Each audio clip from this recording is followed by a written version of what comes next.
Broadcasting live from Spara's headquarters on the plain of New Capenna, this is Tap Tap Concede. Welcome everybody to Tap Tap Concede. My name is Graham. Joining me is Cameron and Nelson. Also here. And James is on tech. Hi, James. Hi.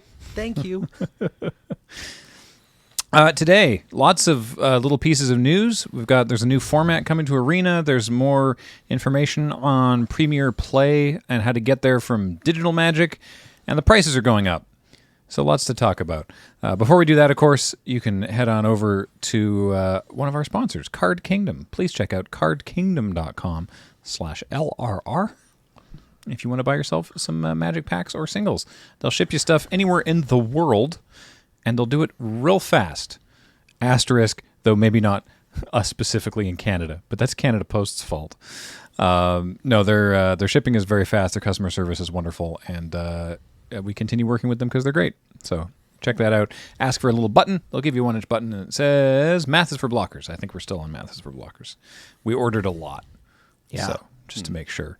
Order yourself some Streets in New Capenna. Also, this show and everything we do is brought to you by you and your kind support of our Patreon at patreon.com/loadingreadyrun. Thanks so much. We really appreciate it. So, speaking of money, we're going to start with this one. On the 19th, we're recording this, by the way, because sometimes people are interested, on Friday the 22nd.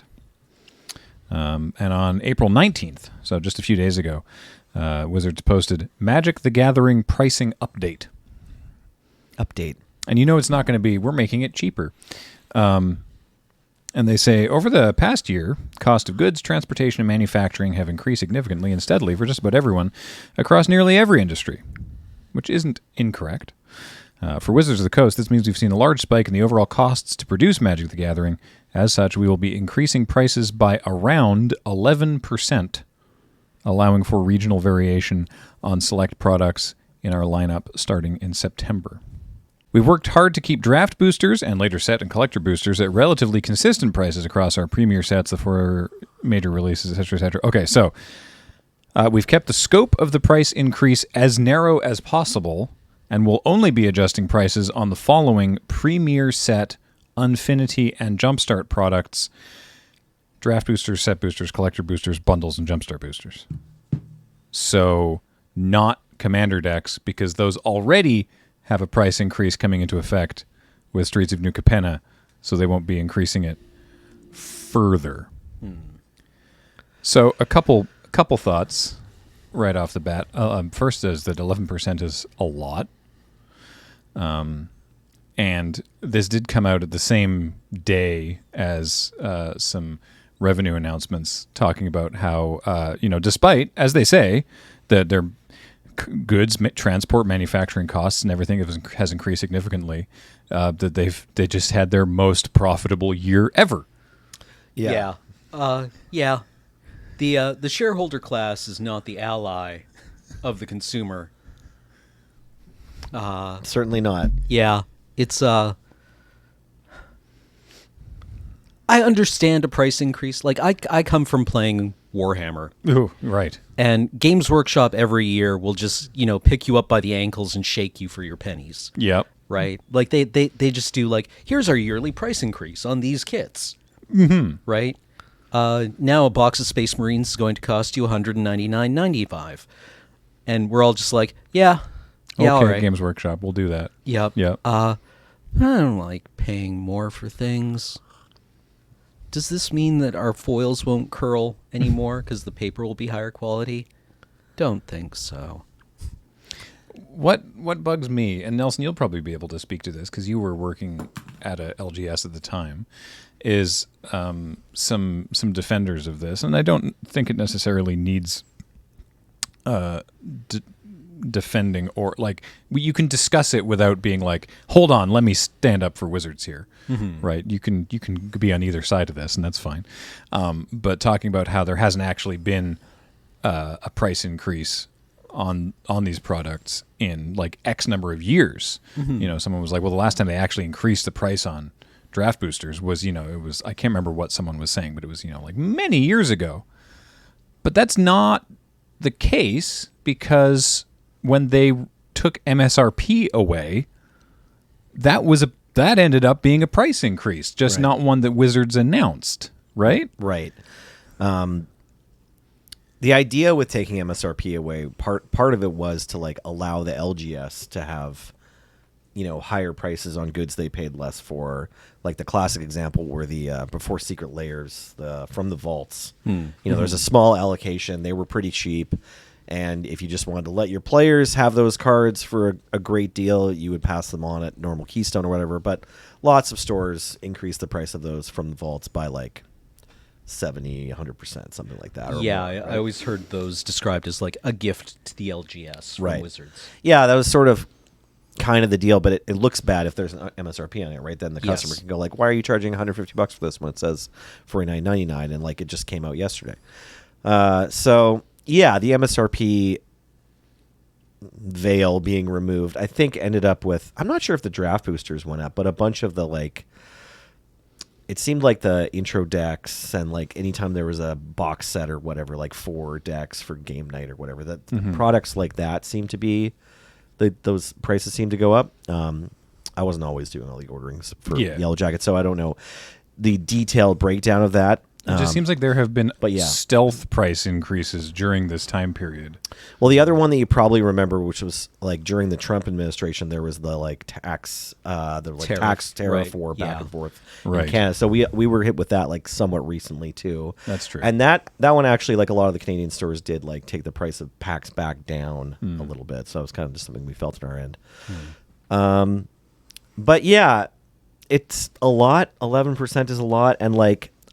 My thing here is just like, okay, great, you've had to pay more for stuff, but we know you're making a lot of money, and just like every company that's raising the price of goods, it's like, well, we know that you could be taking more of this out of your back end, right? Like, and it's just every company choosing to do it. It's not like there's some like universal outside of human control pressure of inflation. People talk like the word inflation is this weird thing that like people kind of attributes sort of like wind. It's like, oh, well, the problem is like, climate change. It's like outside of our control, or like the problem is like solar flares. It's like, no, inflation is just something that happens after all of us are super greedy and we keep taking more and more all the time. The net like result is inflation. It's not like inflation came first and was like, hey, you got to charge more for everything, dum-dum. Right. So Yeah, this isn't a objective universal force. This is the result of a system interacting. Without wanting to invoke Twitter discourse here on this podcast, my favorite take actually was from Prof from the Tolarian Community College, saying that like I'd be all for this if I knew that like this particular 11% price increase was going to the people that make the game. Right. Like the employees. Sure.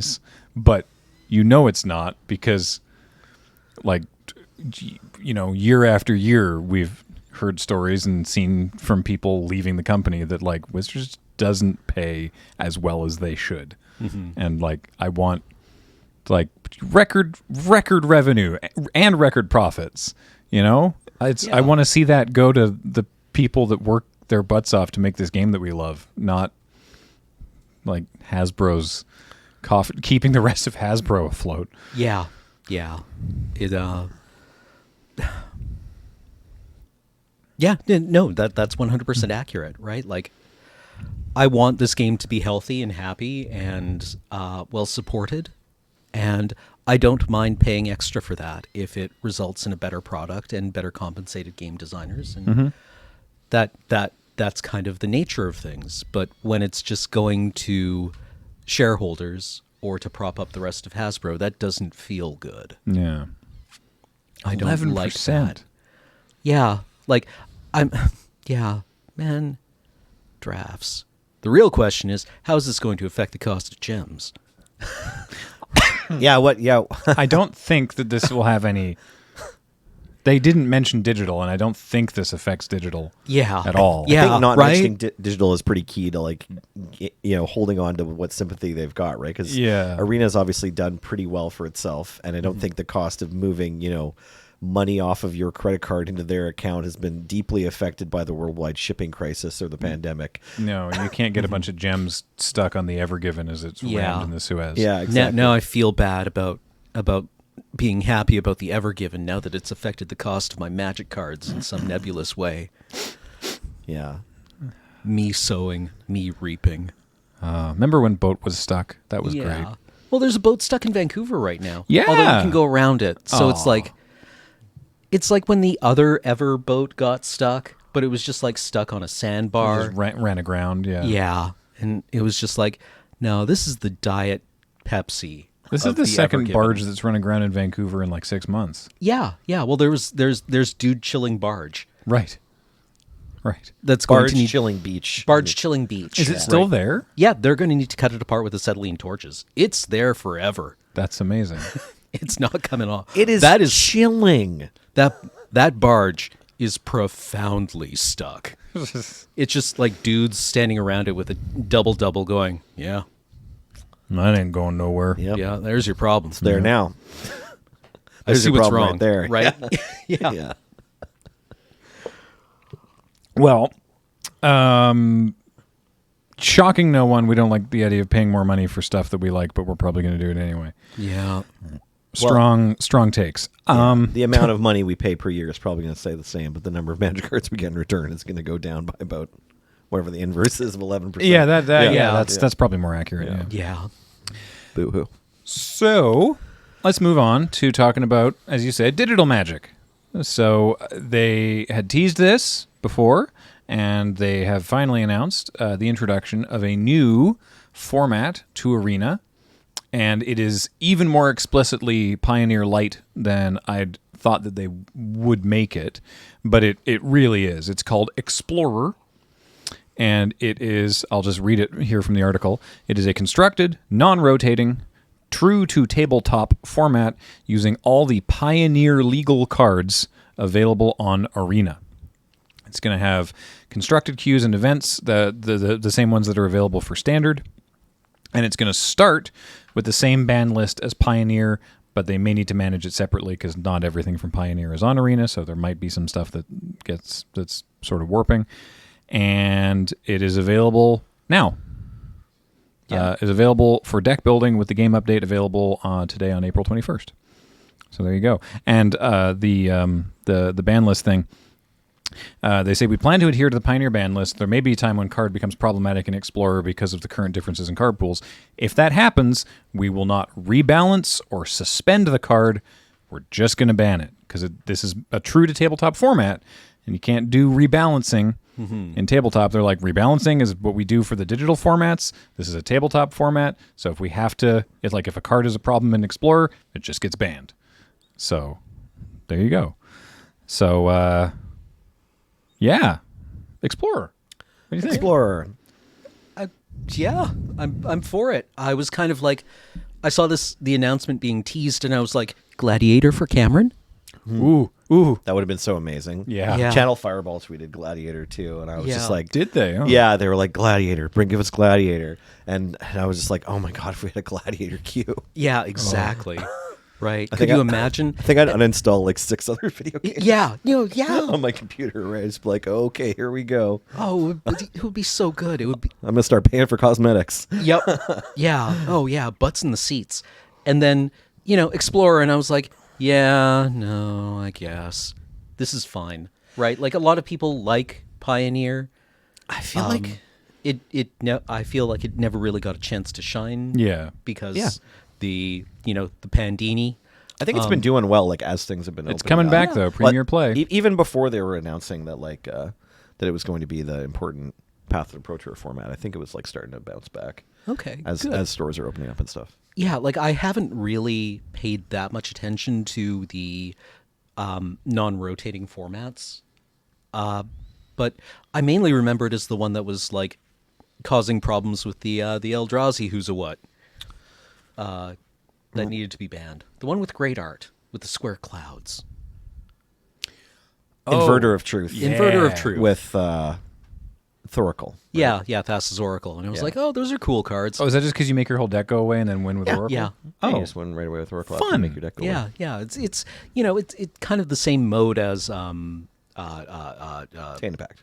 well, Tainted Pact, but I was thinking in Modern when you had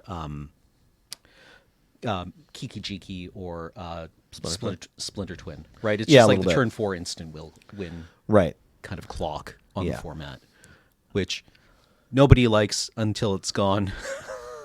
And then it's Then they miss it. yeah. Then It's look like- back and say, like, actually the format was balanced, right? Yeah. The presence of this deck constrained other nonsense. there are not many cards banned in Pioneer. Not a ton. I was well, actually gonna- the fetch lands, right? They Yeah, the started with fetch that. lands, Oko Yeah. was banned very early. Did Nissa's vow, Oath of Nissa, get banned or something? Felidar Guardian, maybe. I think Oath remember. got banned in a different format. So Okay. I'll tell you. So like you said, the fetch lands, Balustrade Spy, right. Felidar Guardian. You're correct Guardian, there. yeah. Field of the Dead, Inverter of Truth. Yes. Kethis, the Hidden Hand, Leyline of Abundance, Luris, Nexus of Fate, Oko, Once Upon a Time, Once upon a time. Smuggler's Copter, Teferi Time Raveler. That's 3 fairy. Yeah. Yeah. Undercity Informer, Underworld Breach, Uro, Veil of Summer, Walking Ballista, Wilderness Reclamation. Right. It was Walking. So I built a deck like when the format first got announced with Walking Ballista, Leyline of Abundance, and Once Upon a Time. So and those all got banned from that deck, but not Oath of Nissa. Yeah. Right. Maybe Oath of Nissa got banned in Standard. I think it did. Yeah, Yeah. that's what I'm Yeah. thinking of. So this is they put this down as a first step because the goal is that eventually Explorer will be retired on Arena and just replaced with Pioneer. Right. And they Yeah. said that in the article Yeah. or on the stream? Okay, Yeah, consider cool. this the first leg of our Pioneer journey where one day Explorer Great. will be retired as a format and we will simply call it Pioneer in the same vein that Classic format became Vintage on Magic Online. Right. So what that means is, how do we plan to get to Pioneer? Our goal is all the Pioneer cards that matter. So when we eventually embrace the Pioneer name on Arena, you should expect us to be at a point where the decks you want to play will be available. Cards will be added gradually, starting later this summer with Historic Anthology 6, which will include cards for both Historic and Explorer play. We want to stress this will take several years to accomplish. All the cards that matter means we'll be working towards all the cards that are regularly played in Pioneer decks, much the same way that Vintage on Magic Online doesn't contain every 2/2 for 2 ever printed, but it does contain all the cards needed to mimic the paper Vintage format. So there are also a lot of cards in Pioneer legal sets that were intended for limited or multiplayer formats that aren't relevant to constructed play or have become obsolete as better versions become available. Cards like that, as well as cards that have a high development cost with little or no play in the format, are low on the priority list. Never say never, but our priority is on card implementation. Our priority on card implementation will be driven by what we see in the Pioneer constructed meta. right. So- Like that makes sense to me. Yeah. Yeah, good priority. Yeah. Yeah. I remember a few years ago, someone went through the Highlander deck lists and just kind of came up with a list of cards that are actually played in Highlander. Right. And it was a list of, I think, under 200 cards. Sure. Something on that order of magnitude. And yeah, if the I feel this is good for Gladiator. Right? If we get For sure. yeah. For sure. anthologies with more cards printed, Yeah. absolutely, I'm 100% there for that. Not as good as the Play Gladiator button would be if it was Yeah, on the bottom yeah, right-hand exactly. corner, But like, yeah. yeah. Oh, just give me the Play Gladiator button. But I will shuck this format and its offerings for Gladiator playables. Right. Yeah, and I totally agree. Just peel away the Explorer stuff to get to the fine Gladiator nugget at the middle. Yeah, exactly. I guess Yeah. this is what like Legacy players felt like when they were opening Commander decks for Nemesis. Scavenging Ooze or Yeah, Nemesis. TNN. Yeah. Yeah.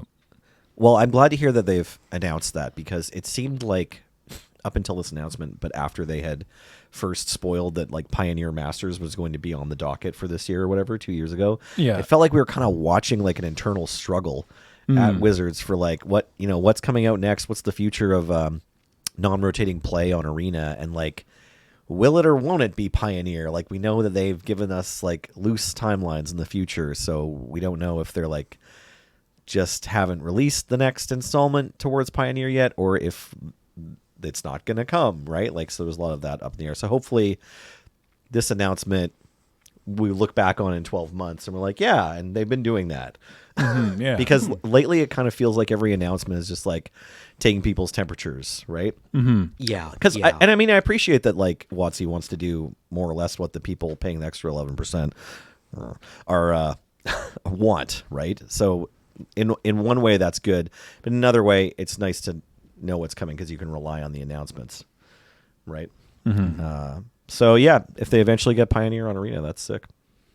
Yeah. Good format. And while you're playing on Arena, you can qualify for the Pro Tour. Oh, right. Because they formalized. We knew you'd be able to. We knew that you could. When they announced the new Premier Play program, they said also you'll be able to, as well as everything that we talked about 2 episodes back and last episode with Marshall and Kenji, everything we talked about with the Premier Play from the LGS level, they said also you can get there from Arena and Magic Online. But more on that to come. Actually, I'll talk about Magic Online real quick because it's the easiest in that nothing is changing. Right. It's the same. And I looked into it, and it's confusing because it's just a lot, and I never used to engage with it before. But if you played Magic Online before, it's the same. Well, I thought what you get invited to has changed. Like, whereas you said there used to be real PTQs on Magic Online, now you basically get to play a PPTQ on Magic Online that gets you an invite to your regional championship. So at the high level, much of what you enjoy about the Magic Online Premier Tournaments are staying the same. The Champion Showcase, qualifiers, and super qualifiers and challenges are all staying roughly the same, only now they'll plug into the larger tabletop ecosystem as well. Starting with the now underway 2022 Magic Online Champions Showcase Season 2, players who qualify for the Final 8-player Showcase event will also earn invitations to the Pro Tour. Okay. But wait, there's more. Both the winner and the runner-up of the Showcase will earn direct invites to Worlds. Meanwhile, qualifiers and super qualifiers on Magic Online will switch to giving top finishers invitations to the next regional championship as well. We will have additional details and schedules for these tournaments closer to the start of the regional qualifications in July. Did you know, random aside, that Wizards recently spun MtGo off? Oh, yeah, they've got their own team now. I say right? recently. I don't actually know. This was months ago, wasn't it? Was it last calendar year? Yeah, was it? But But it had been in-house for so long. It's right? a third-party company is in charge of MtGo now. Right. Well, how about that? Which is just, it seems baffling to me because I know that a big part of early MtGo's issues and what was a big improvement to developing for MtGo was having someone in-house. This was, I think it was at the time, like John Laux way back was Right. like his role was being like a bridge between the MtGo team and R&D to be like, hey, could you actually word that rule box differently? Because as it's written now, it will be impossible to program. Right. Right. Right. And like you can do the same thing with different wording and then we can program it, please. Huh. Right. That's actually quite interesting. I didn't know that, but that makes a lot of sense to me. That the requirements of a online version of the game or computer, like having to get a computer to understand Magic cards has a knock-on effect on the way those cards are literally phrased for humans. Yeah, like there's an amount of like, and then you sort of, what that does. Yeah. In paper, whereas the computer is like, I need you to be really specific. Yes. Right. Yeah. That's So it's just, I don't know, it seems weird to me that they're moving online out of house, especially when they just brought D&D Beyond back in-house. I don't know. These are separate business decisions, obviously. These are not comparable, but it just, conversely, D&D Beyond, I'm like, they didn't already own that? yeah. That right. was already a third party? I didn't know What? that. Yeah. Yeah. It was a third party thing that was just licensing the D&D name. Yeah, okay. And was an online it was a marketplace where you could buy the digital books, and Wizards or Hasbro was like, we should own that, and so now they own D&D Beyond. They bought it for $143 million. Sweet. Like it must have been doing good business. It's a good Yeah. website. It's just Yeah, no, wild. I like very D&D handy, Beyond. It's wild that it wasn't already. I thought it was in house. I thought had it was no a bonus idea. free service. Yeah. Yeah, I was like, why do you have different Twitch Not free accounts? all I the don't way, yeah. understand. Yeah, because like I remember seeing people the frequent complaint I saw about D&D Beyond was like, WotC making me buy my books twice. Right. Right? And it's like, oh, as it turns out, Yeah. That wasn't even WotC, or Yeah. or was it? It was a licensing deal. What's the name, James, of the company that's in charge of MtGo now? Oh, I thought you. I'm sorry. Oh, okay. How dare you? Anyway, you don't know. I don't know either. Weirdly, not necessarily weirdly, but just kind of like in a cosmic, amusing sort of way. Ryan Spain, who was started Limited Resources with Marshall, and then went to work at Wizards, and then ended up on the Arena team, and then left, and then has been doing his Going Optimal streams from home for a while. He is now rejoining the Magic Online team under this new company. Yeah, that's wild. Yeah. So it's Daybreak Games. Daybreak and it Games. was in December of 21. It was announced that Daybreak Games, a global publisher and developer of multiplayer online games, would enter into a long-term license agreement with Wizards of the Coast to develop, provide live services, and publish Magic the Gathering online. Huh. All right. Yeah.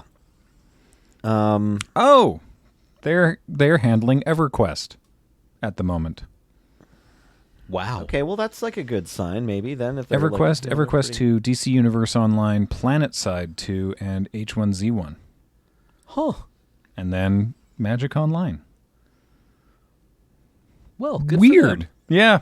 Anyway, I'm glad it's not being handled by a third party that has like no other, line No other items on their connection. resume. Yeah, Yeah. exactly. It's just Dave's like some Discount shady Game boss. Dev? Yeah, exactly. Yeah. Well, the thing is, like, so my immediate fear, like, since Arena has been released or whatever, right? Yeah. It's just that, like, are they going to do away with MTGO at some point, or are they going to fold it into Arena? I don't know that they ever want to, program all the cards that are on MTGO. I mean, clearly it still makes enough money that it's not worth sunsetting. Yeah, exactly. So you would think that they aren't going to do that. And we've talked about that several times. So if they're giving it to another company, I'm also curious what their reasons are, I guess, because it is obviously making them money. But maybe it was just a human resources thing. I don't know. I got to figure out something to do with my tickets because I haven't launched MtGo in ages. They have flashback drafts regularly. They're pretty cool. In fact, recently they also had free 7th edition drafts. What? Yeah. Oh. I don't know if you missed out on much. I didn't play that. But yeah, that's an interesting aside. All right. Anyway, so yeah, those are the ways if you play Magic Online, which statistically few of you do, but there you go. If you're on Arena, it's a lot easier to parse anyway. There will be... you can earn a spot in a qualifier weekend through ranked play, just by like getting like now. just as it is currently, just like getting up to X number mythic or whatever it is, Top 1,000 on each side or something. or by play-in events, which is a I don't actually qualifier play-in structure. How do you? I think it's just like the opens, basically. Like they're, you have to go 7-2 or something, or Yeah. 4-0. I think you got your same options, kind of like being on day 2 or day 1 of an arena open to get into day 2. Yeah. Oh, you can do. There will be limited play-ins. Sweet. Oh. Yeah. That's awesome. It's they list these player profiles in this article.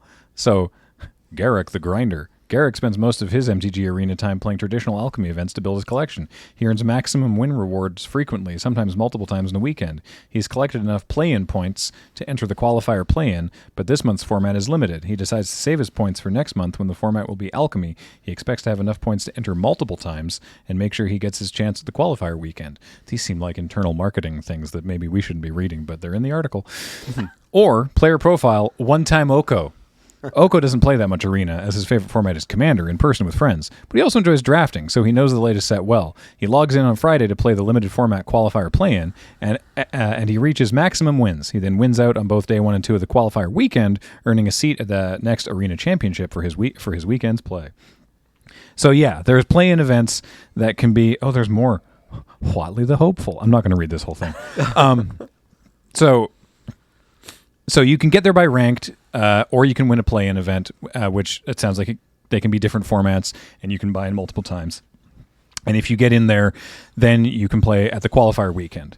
And if you do successfully enough at the qualifier weekend, then you can qualify for the MTG Arena Championship, and or the Pro Tour from the Arena qualifier weekend, and then the Arena Championship, which is only 32 players. But you can from there you can also qualify for Worlds. So, yeah, This is good news if you wanted to play in the qualifier weekends, which is I sort like of that monthly or there's- semi-monthly. You don't have to grind your way up to top 1,000 Mythic. yes, I love that there's So, a way that you could theoretically just basically play the Arena equivalent of a Grand Prix. That you don't have to be a grinder. You don't have to be like keeping your rank up and fighting to stay in the top. The top 250 in either the constructed That's or what it's limited changing ladder. to, right? Because I think it was top 1,000 before. Top ranked ladder finish. Players who finish in the top 250 of either constructed or limited at the end of a month will receive an automatic entry into next month's qualifier weekend. Players who finish in the top 1,200 of either ladder but not the top 50 will instead receive enough play-in points for one entry to a qualifier play-in event. Finally, players who reach 6, 7, or 8 match wins on day 2 of an Arena Open will also earn entry to a qualifier weekend. Previously, this only applied to players who won 7 or 8 matches. This begins at the May Arena Open, which will admit players to the June qualifier weekend. Not every qualifier weekend will admit players in this way, since the Arena Open events happen less frequently than once a month. Note, for players familiar with the current system, be aware that entry to the qualifier weekend events will now be driven by event tokens instead of qualifier badges.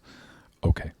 So, anyway, the point is, I like that I don't have to stay on the grind because I don't have enough time or interest, frankly, to keep that high on the ladder. But I could theoretically show up for a play-in event and spike it and make it to the Arena qualifier weekend. So that's cool. I mean, me probably won't, but it's cool that you Theoretically can. possible. Yes. Yeah, exactly. Like, if the path to play was that, you had to maintain a certain ranking on Arena, then that selects for a certain kind of player. Yeah. Yep. So there's here's what a qualifier play-in event is.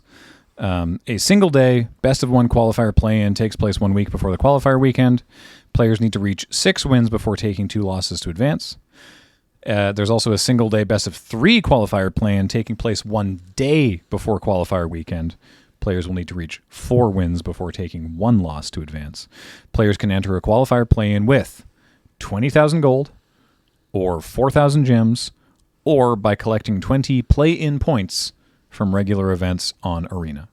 Reaching maximum wins in any evergreen constructed event, such as historic or traditional historic, or in a traditional draft, will now award play-in points in addition to gems and packs. So it's interesting that there's like still a grind component, right? Like I think that introducing, If you want there to be, you can just show up and pay gems. Yeah. No, I totally agree that it's nice to have the option there to just like spike a PPTQ to get to the Arena RPTQ. Like that's kind of what these events line up with, right? Like in paper, you can play your regional championship qualifier and then your regional championship, and you still have championship weekends on Arena, like the second thing, and now we have something like the first thing. Yeah. In order to get there. But overall, it's probably kind of good for Wizards because like this actually costs the players quite a bit, right? Like it's expensive for us to have this option to be able to win in 1 day rather than winning in 30. And it's still going to be like more or less the same people who show up to that qualifier weekend, right? It's just now they had to pay a bunch of extra gems and coins and stuff. So Yeah. I mean, clever, but it's the kind of announcement that has a very material, tangible upside to the players that you can hold on to and enjoy. So yeah, I'm excited for that. I'll probably play in some of them. I like the opens. I like the me too. having a chance on Arena to play in a tournament that's inside of Arena rather than needing to coordinate.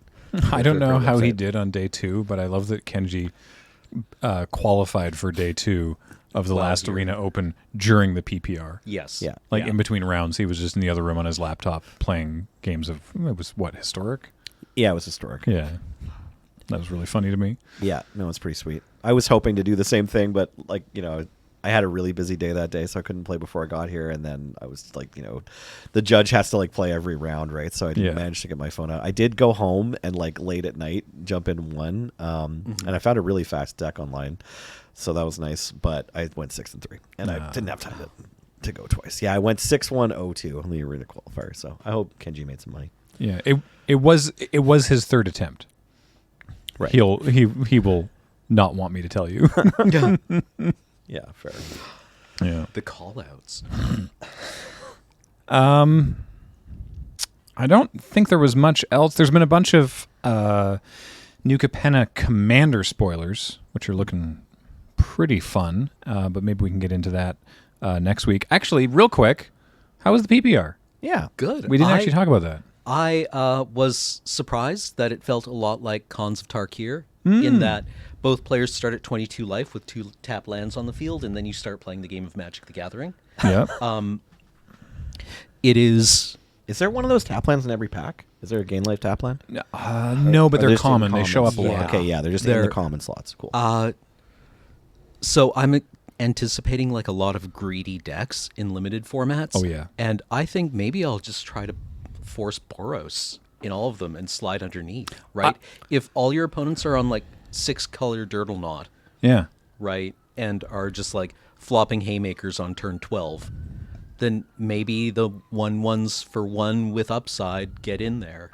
I mean, I was on Jund, right? I picked Riveteers, and I was sort of doing a bit of a greedy splash. Like when I first built the deck, I was like, well, it's sealed. You should play your bombs. My bomb is double blue, but I have all this fixing. So maybe I'll splash these blue cards as well. And then like the night before, I was like, wait, I think this is making my deck worse because it's adding a lot of tapped lands. And so I just cut that out, and I put in more like lower creatures and combat tricks. And I was like, let's just try this. And let me tell you, you can Jund him out, at least in sealed. Draft remains to be seen, but boy, those were some aggressive games. Yeah, like I don't know. I think maybe I'm just really looking forward to playing a game or a lot of decks where my top end are just whacks, Yeah. right? Sure. -4. Yeah. I got to say, we had some amazing, like long games. It was round 1 was Adam and Wheeler? That me. Oh, it was you and Adam. Me and Wheeler playing. You and Wheeler. Sorry, With that Adam was as table friend. Sorry, thank you. And those games between you and Wheeler were amazing. That whole match was Like when great. I clawed back round 3. Yes, that whole match was like these games. It's like haymakers back and forth. Like it was a long match, but you got to check it out.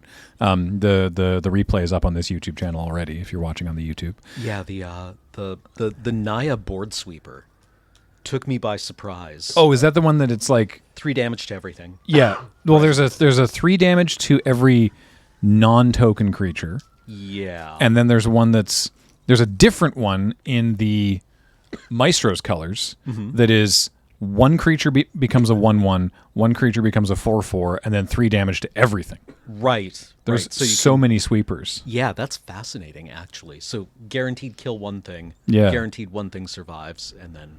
You're right. Sorry. Just got some coffee down the wrong hole. Oh no. Yeah. No, I'm okay. I'm gonna be okay. I was trying Sorry. to talk about my match against Wheeler here, Nelson. You got me. And how did that go, Cameron? I won eventually. I had to fight real hard. Spoilers. Yeah, It was good. Spoilers. It was a good match, though. It's worth watching. Yeah, I feel that like I almost went 5 color because I had 2 of the raccoon goon squad. Yeah. 6-drop, the ones that allow you to splash for them. That whole cycle is awesome. That's going to lead to some real ugly mana bases, I feel, and a lot of greed. Are just those guys where you're like, well, they're free.